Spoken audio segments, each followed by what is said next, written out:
strawweights who are on the outside looking in. Coming up this weekend, looking for a little bit of job security, we have the nuclear medicine specialist Jinh Yu Frey taking on a mugger's worst nightmare, Polyana Viana. And coming up in this matchup, you have a look, and it really is a weird one. With Polyana Viana, I have a hard time because if you consider it, she is a former jungle strawweight champion, jungle fights rather, strawweight champion. And if you go and you look on the Tapology page, she fought Amanda Hebus to win that fight. She won that fight by knockout. You go watch it because it's readily available on the internet. Oh my gosh, was that a slugfest for as long as it lasted. They just threw and threw and threw, and Viana continues to throw. Hebus shoots for a takedown. I'll show you a picture of what it looks like because she hits the splits. And Viana's counter to the takedown is to throw like a Nate Diaz slap. Stockton. It doesn't land.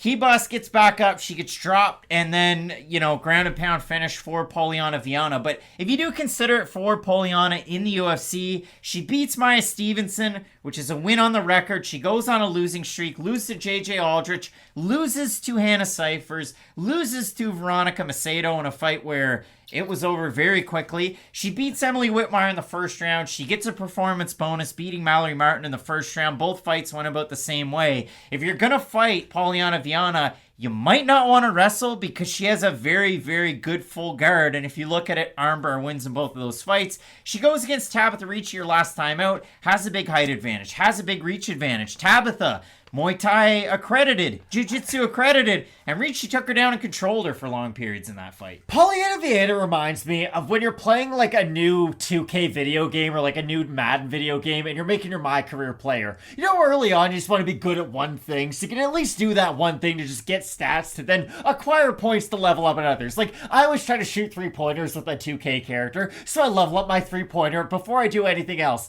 Polyana feels like she's done that a lot with her bottom game and her jiu-jitsu, but the other things haven't necessarily progressed along with that one skill set, and it has been somewhat disappointing to see the progression of her throughout the UFC, and I do agree with you wholeheartedly with how you set this up.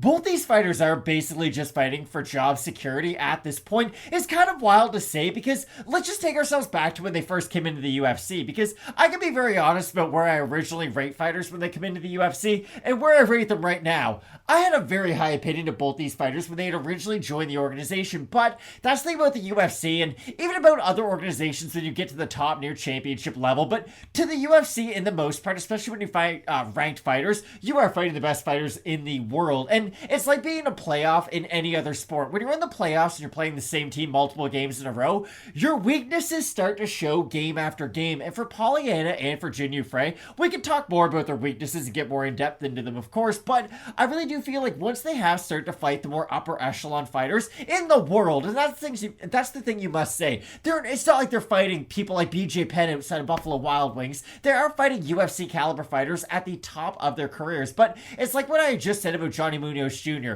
He's 1-2 in the UFC, and he's a very skilled fighter, don't get me wrong, but you look at his one win, and okay, it's Jamie Simmons. You might look at that, and that's almost like a regional opponent, right? Like, he could almost be 0-2 in the UFC, but have Simmons as like his last win coming off the regional scene. For Polyana Viana, we look at her 2 last wins in the UFC. They're not the highest level wins, and I do expect a lot more from her, but that's what I do really question in this fight.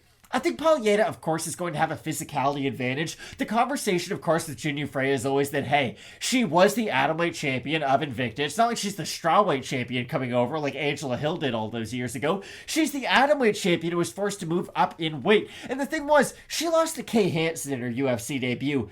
Kay Hansen's no longer with the organization, and I know Jinh Yu Frey had some success early on in that fight. She had opened that cut on Kay Hansen, but still, Frey is in the organization, even though she's lost to some fighters who I wouldn't say are necessarily upper echelon fighters in the strawweight division. Jinh Yu Frey, if you consider it, loses to Kay Hansen, gets outstruck by Loma Lookboonmee, can't really initiate many of the takedowns. She goes out there and she fights a couple of fighters that you would think, maybe if Jinh Yu Frey's got an opportunity, she's going to win those matchups. She takes on Gloria De Paula, looked very good in that fight. She takes on Ashley Yoder, looked very good in that fight. She takes on Vanessa Demopoulos. I mean, wow. She loses split decision there. If you look at it, MMA decisions, 9 had it 29-28 for Frey, 2 had it 30-27 for Frey, 1 had it 29-28 for Demopoulos.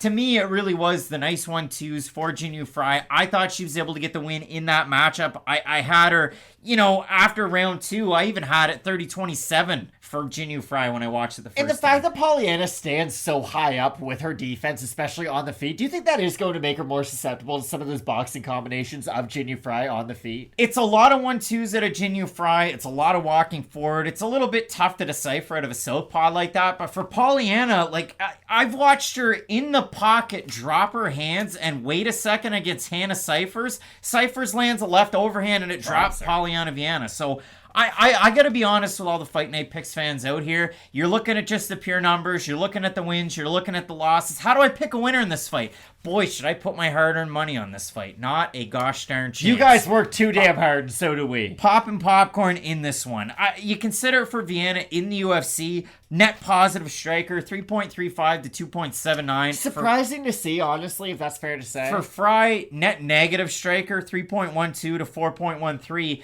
And she's only landed about a third of her takedowns in the UFC, has Jinh Yu Frey. So I look at the odds here. Frey open to plus 120 underdog, minus 106 is a slight underdog. Polyana Viana open minus 140, minus 117. Let's have a look at the Tapology votes, Matt. It's a surprise to us as it is to you. I'm going to say over under 55% Polyana Viana. You can tell how much confidence I have in this one. I think it'll be under. It's going to be under? It's over. 529 total votes, 69% Viana, 58% by decision, 37% by submission. For the 31% that have 37-year-old Jinh Yu Frey, 90% by decision in this one. So I felt like I was going to be this hipster and say, I have the slight underdog. I have Polyana Viana, but... Well, she's a favorite right now. Isn't she plus 100? You looking at Tapology? Best fight odds right now. Polyana Viana, minus 117. Jinh Yu Frey, minus 106. I do like Polyana. I think they do have very similar skill sets. That's the honest truth. I know Jinh Yu Frey has probably the higher level credentials, if you will. She is the Invicta champion. She has some very good wins over the likes of Mina Grusander over there. But the thing is, I don't feel like Frey has physically fit into the strawweight division all that well. And for Polyana, she's a big fighter for the division. She's very tall with the way that she stands. And I do think that Frey can have some success on the feet. But I think once it hits the mat, Viana is the bigger fighter. I think she's going to be able to wrap her up somewhat. I don't think this is going to be the most aesthetically pleasing fight, if you will, but I do ever so slightly favor Polyana in the matchup. If you do consider it Frey getting the win over Ashley Yoder, that is a little bit of a similar size matchup. If you consider somebody like Polyana Viana, if you do look at this fight, though, Viana's it's been done before, obviously, with somebody like Tabitha Ricci, much smaller, held her down for long periods of time in that matchup. I have Polyana Viana ever so slightly based on a little bit more volume from what we've seen out of her UFC tenure. But again, for Frey, we saw it against Demopoulos. We saw it against Yoder. She was able to have those advantages, throwing a lot of volume. Jaron Villel scored at 30-27 Demopoulos because maybe mistook Frey for Demopoulos on the sheet. I don't know what happened in that one. But if we're making a pick on this one, I'll leave it up to you folks. Let us know down below in the comment section. Help the channel. Tell us who you have. Some big matchups to come, including a possible fight of the night in the next fight. Mario Bautista is taking on one tricky fighter in the returning Benito Lopez. You're not going to want to miss it. Keep it locked in with Fight Night Picks. We always say, let's get into it.